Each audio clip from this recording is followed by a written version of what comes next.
Bonjour à tous, bienvenue chez Resinome. Nous allons voir dans ce tutoriel comment rénover un plan de travail avec trois aspects décoratifs différents. La préparation du support est fondamentale. 90% du résultat final est la préparation de votre support. Votre support doit toujours être sec, sain, propre et cohérent. L'outillage est simple, peu nombreux. En fonction du résultat que vous voulez obtenir, l'outillage va être différent et vous allez le voir au fur et à mesure de ce tutoriel.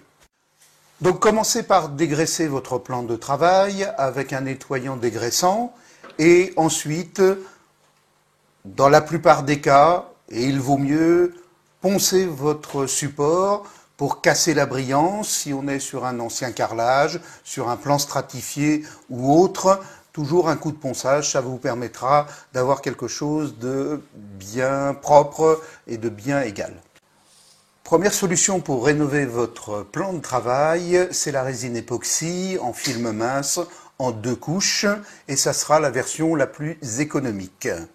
Vous allez recevoir un kit de 2 composants, une résine et un durcisseur qu'il va falloir mélanger ensemble de façon homogène. Le parfait mélange de la base et du durcisseur est fondamental. Si vous étiez amené à partager votre kit en 2, il faut que les proportions de la base et du durcisseur soient parfaitement respectées. Au mieux, vous mettez trop de durcisseur, votre résine va sécher beaucoup plus vite et vous allez avoir du mal à l'appliquer. Si vous ne mettez pas assez de durcisseur, et si le mélange n'est pas homogène, vous allez avoir des endroits où votre résine ne va pas durcir. Et dans ce cas-là, il faudra recommencer à zéro et tout enlever, et vous allez enlever un mélange qui est particulièrement poisseux.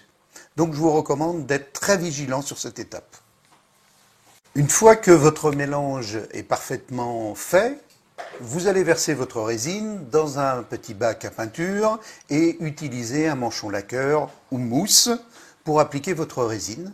Et vous allez l'appliquer en 2 couches fines, sans surépaisseur, parce que cette résine n'est pas étudiée pour l'utiliser en épaisseur et faire un autolissant. Donc 2 couches fines, à 18-24 heures d'intervalle chaque couche, et sans ponçage entre chaque couche, à moins qu'il y ait quelques poussières ou un peu de poils de votre rouleau qui se soit incrusté dans la première couche. Et nous verrons pour la finition comment appliquer le vernis de protection.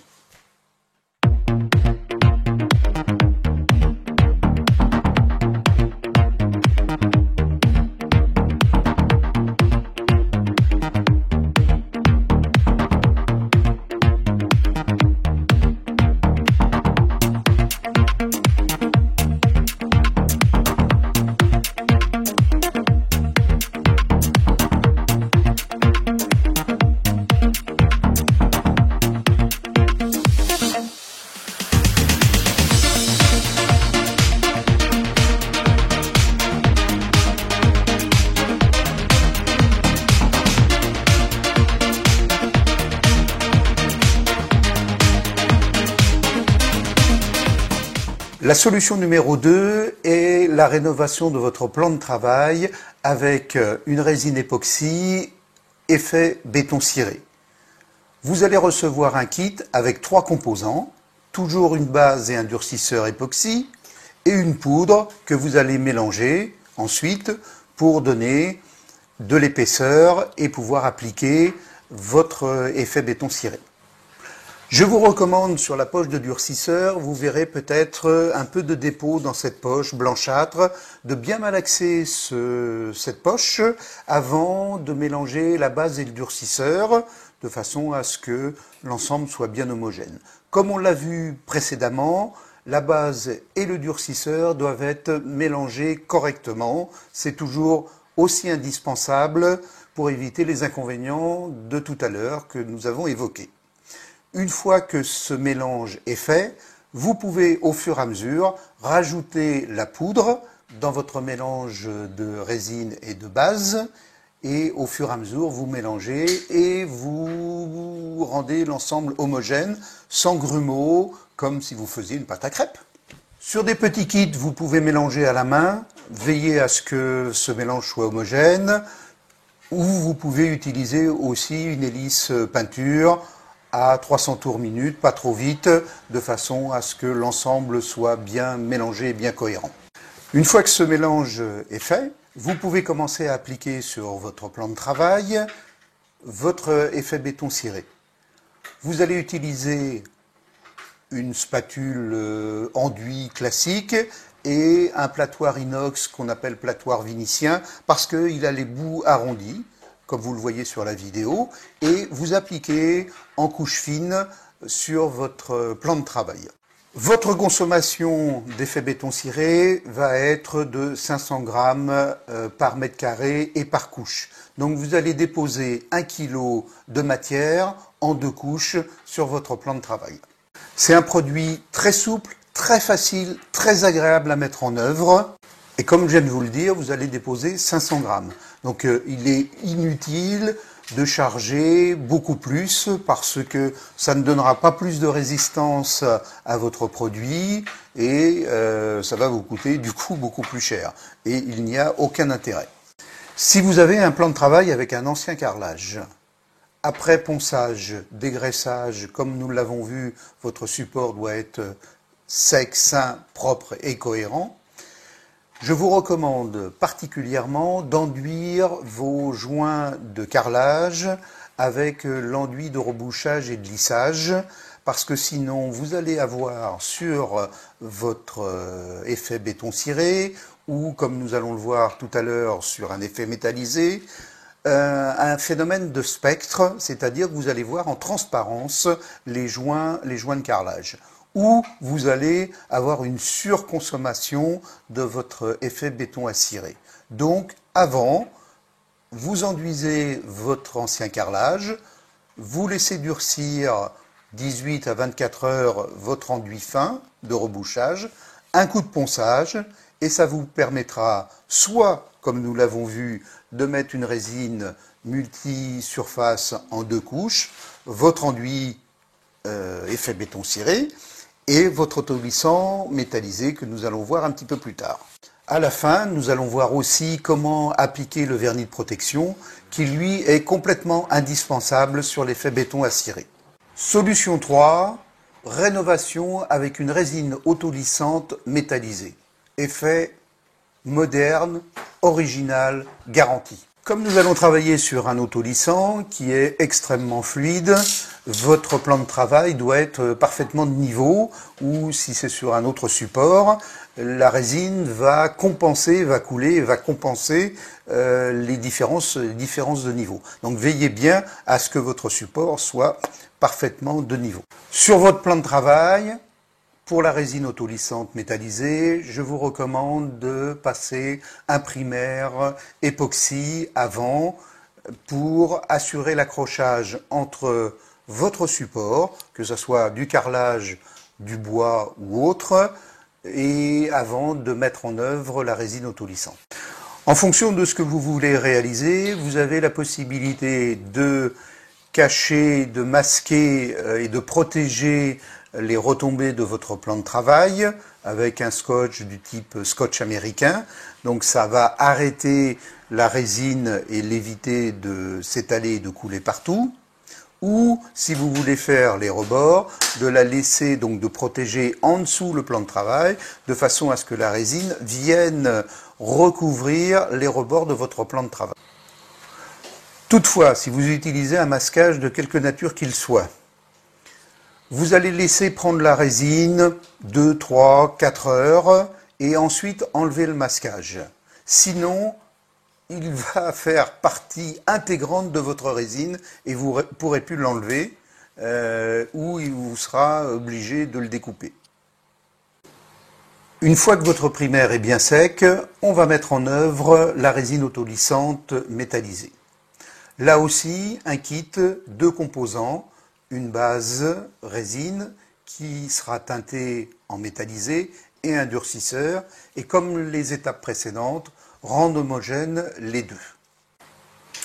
Une fois que ce mélange est fait, vous commencez l'application tout de suite. Ne laissez pas votre résine prendre en masse dans le pot parce que vous avez une course à faire, un break, sinon vous allez revenir et votre résine sera en train de prendre en masse, elle va chauffer, vous ne pourrez plus prendre le pot et vous ne pourrez plus appliquer la résine. Vous avez 15, 20, 30 minutes pour appliquer la résine avant qu'elle commence à prendre en masse en fonction et de l'hygrométrie et de la chaleur de la pièce. Sur la vidéo, vous voyez que nous employons une petite spatule de carrossier en plastique. Vous pouvez prendre une spatule inox. Sur une petite surface comme ça, pas forcément besoin d'une spatule crantée pour régler la hauteur de résine. Elle va venir se mettre en place toute seule. Comme vous voyez, elle s'étale toute seule. Donc avec cette petite spatule plastique ou inox, vous allez l'aider à se positionner et à se mettre en place. Sur les deux premiers effets que nous avons vus, nous avons choisi de façon aléatoire deux teintes.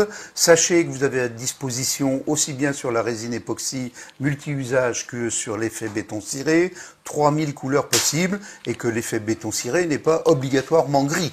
Vous pouvez faire du rouge, du jaune, du taupe, la couleur que vous voulez.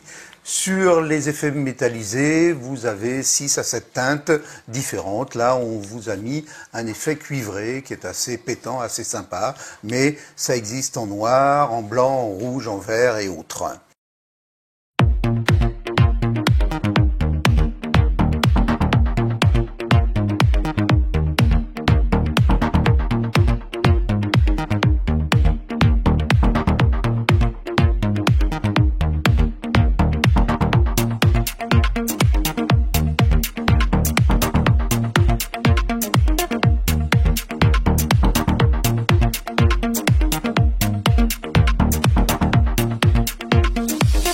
Nous allons aborder maintenant la finition. La finition, c'est un vernis de protection que je vous recommande tout particulièrement sur un plan de travail qui va être très sollicité. Ce vernis de protection, 3 aspects possibles: mat, satin, brillant. Ce vernis va avoir 3 particularités. La première, éventuellement, de changer l'état de surface. La résine époxy multi-support, multi-usage ou autolissant est extrêmement brillante. Donc vous pourrez, avec un vernis mat ou satin, casser la brillance de votre résine époxy. Autre particularité, ce vernis va vous permettre de mieux résister aux micro-rayures. Imaginez une table de salon avec une vitre, vous l'utilisez, elle se patine au fur et à mesure du temps, des verres, de l'utilisation que vous en avez. Donc sur votre plan de travail, imaginez que c'est pire. Donc le vernis va mieux protéger votre résine contre les micro-rayures et enfin, ça va vous faire une couche sacrificielle, c'est-à-dire que le jour où votre vernis s'est patiné ou a pris quelques coups, vous n'avez pas besoin de refaire la résine, vous donnerez un coup de ponçage au grain 300-400, un grain extrêmement fin, et vous repartez sur 1 ou 2 couches de vernis et l'ensemble est reparti encore pour quelques années. L'application du vernis va se faire en 2 couches à 3-4 heures d'intervalle, toujours en couche fine, pas de surépaisseur, sinon vous allez garder un blanchâtre qui ne sera pas esthétique. Vous laissez durcir 24 heures. Sachez que et la résine et le vernis auront besoin de 8 à 10 jours pour polymériser à cœur et avoir toute leur résistance mécanique. Donc, avant d'utiliser des nettoyants ménagers un peu plus agressifs, respectez ce délai, sinon vous risquez d'avoir des traces blanchâtres et avoir une moins bonne résistance de votre résine, ce qui serait particulièrement dommage. J'espère que ce tutoriel vous sera utile. Abonnez-vous à notre chaîne, comme ça vous recevrez les notifications pour les prochains tutoriels. Merci de votre écoute et à très bientôt. Au revoir.